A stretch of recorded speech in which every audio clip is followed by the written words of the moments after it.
नमस्कार मंडळी, मी छाया Waghchaure distance traveller मधून तुमचं स्वागत करते।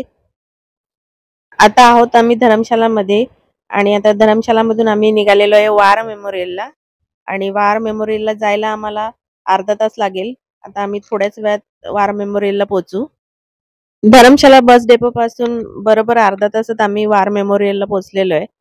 हे आहे वार मेमोरियल आणि आता आम्ही आतमध्ये जातोय टेम्पो ट्रॅव्हलर घेऊन, कारण याची पार्किंग आतमध्येच आहे, आपण बघू शकताय। आणि आता आम्ही आतमध्ये एंटर केलेली आहे इकडे।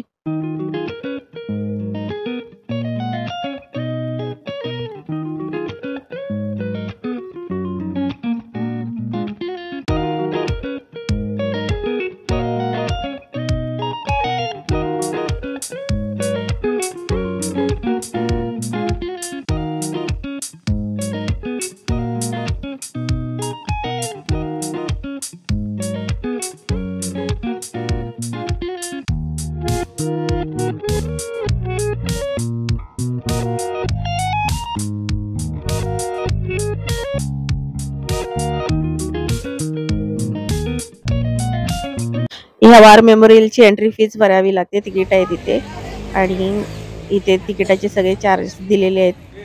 18 वर्षाच्या खालील 10 रुपीज आहे, 18 वर्षाच्या वरती 20 रुपीज आहे आणि एक्स सोल्जर्स सगळ्यांना फ्री एंट्री आहे इथे। परमवीर चक्र आपल्या भाषेतच मिळाले राजकुमार पांडे।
हे जे वार मेमोरियल आहे हे खूप मोठ्या एरियामध्ये गार्डन स्वरूपात तयार केलेलं आहे, तर ते पाहायला 2 ते 3 तास लागतात। वार मेमोरियल हे एक स्मृती स्थळ आहे, ज्यांनी मातृभूमीच्या सुरक्षेसाठी आणि सन्मानासाठी पराक्रमाने लढाई करून स्वतःचे जीव गमावले, त्यांच्या स्मृतीसाठी हे स्थळ इथे तयार करण्यात आलेलं आहे, वार मेमोरियल। आणि प्रत्येक सोल्जरच्या इथे नावांची नोंद सुद्धा करण्यात आलेली आहे, ज्यांनी मातृभूमीच्या सुरक्षेसाठी आपले प्राण गमावले।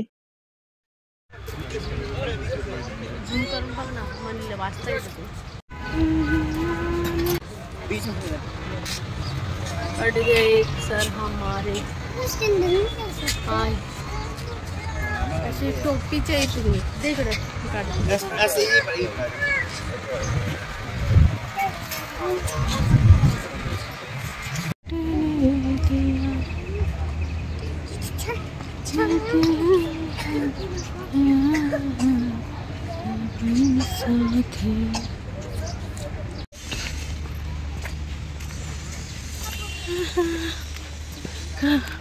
अमर जवान ज्योत।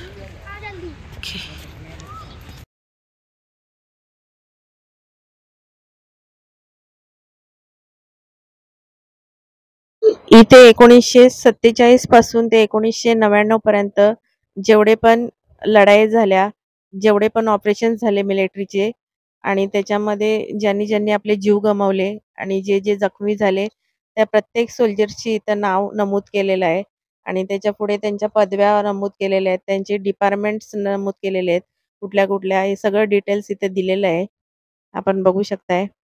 आणि इथं आल्यावर ही सगळी नावं पाहून खूप प्राउड फील होतं, खूप प्राउड मोमेंट वाटतो की एवढ्या सगळ्या लोकांनी आपल्या देशासाठी स्वतःचे जीव गमावले. आपण सगळ्यांनीच, प्रत्येक भारतीयांनी ह्या सोल्जर्सचा अभिमान बाळगला पाहिजे आणि अशी जी स्थळं आहेत, वॉर मेमोरियल, अशा ठिकाणी आवर्जून भेट दिली पाहिजे आणि आपल्या मुलांना सुद्धा तिथे नेलं पाहिजे, जेणेकरून त्यांना आपल्या सोल्जर्स बद्दल माहिती मिळेल. ज्यांनी ज्यांनी देशासाठी प्राण गमावले त्यांच्याबद्दल त्यांना कळेल, आपल्या देशाचा इतिहास कळेल. तर अशा ठिकाणी आवर्जून भेट देत जा.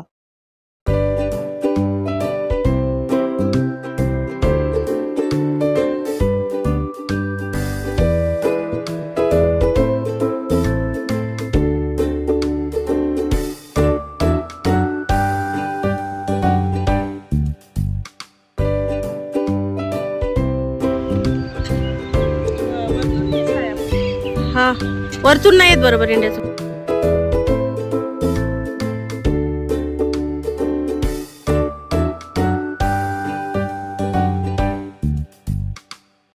तर आम्ही आता वार मेमोरियल पाहून तिथून निघालेलो आहे आणि आता संध्याकाळचे 6 वाजलेले आहेत आणि आम्हाला जायचं आहे आता डलहौसीला, कारण आमचा रात्रीचा स्टे डलहौसीला आहे आणि डलहौसीला जायला आम्हाला कमीत कमी 4 तास लागणार आहेत, कारण इथून डलहौसी आहे 120 किलोमीटर आणि जो रस्ता आहे आपण बघू शकताय, पूर्ण घाटाचा रस्ता आहे आणि रस्ता पण खूप छोटा आहे आणि आता संध्याकाळची वेळ चालू झालेली आहे, त्यामुळे आता आम्हाला किती वाजतात काय माहिती नाही.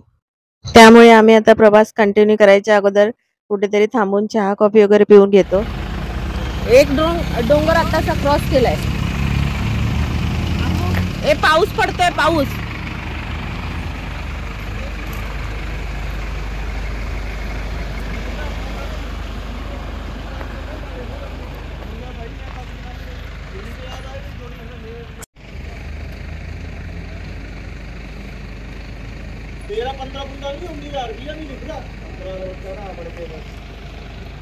ये कैसा पेड़ है? किसका पेड़ है?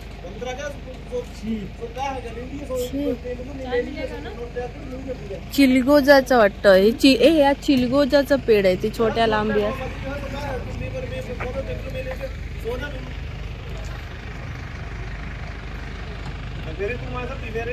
चला काउंट करा.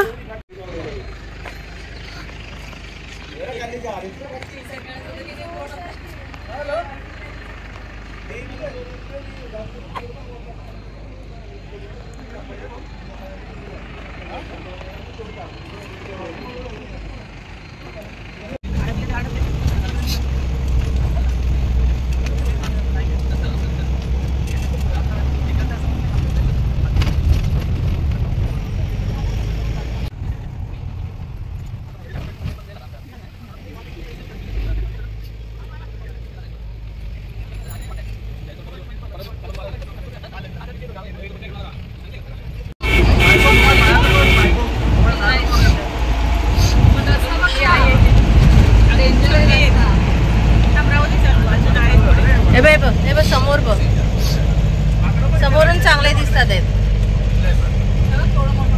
हा बघ कसा बसलाय. वाट बघतोय तो.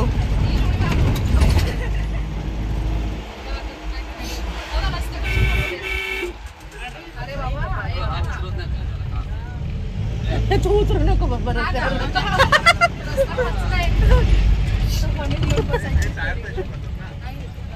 आ जाओ आप जाओ. नहीं, हम लोग को नहीं जाने का है. नहीं तो आई खटक येईल.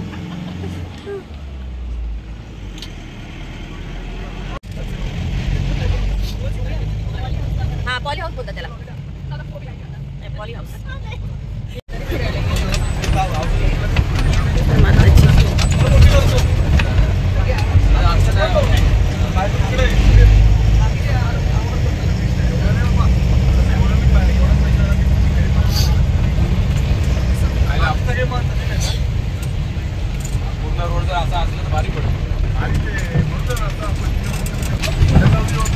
हे बघ ते केवढं कोसळलंय.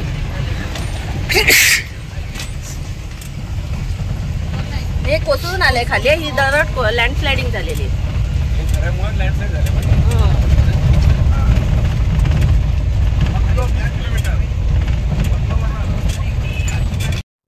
तर आता संध्याकाळचे 7:30 होऊन गेलेले आहेत आणि आम्ही बऱ्यापैकी अर्धा अंतर कव्हर केलेलं आहे आणि आम्ही आता 1.5 ते 2 तासात डलहौसीला पोहोचू. आणि हा जो रस्ता होता हा पूर्ण डोंगरातून आणि घाटाचा होता आणि आता आम्हाला हॉटेलवर पोचायला 9 वाजतील आणि त्यामुळे मी डलहौसीचे जे हॉटेल्स वगैरे आहेत ते पुढच्या व्हिडिओमध्ये दाखवेन. तर माझा पुढचा व्हिडिओ आवर्जून पहा आणि माझ्या ह्या व्हिडिओला लाईक करा, कमेंट करा, शेअर करा आणि माझ्या चॅनलला सबस्क्राईब केलं नसेल तर सबस्क्राईब करा आणि माझा पुढचा जो डलहौसीचा व्हिडिओ असेल तो नक्की आठवणीने पहा. धन्यवाद मंडळी.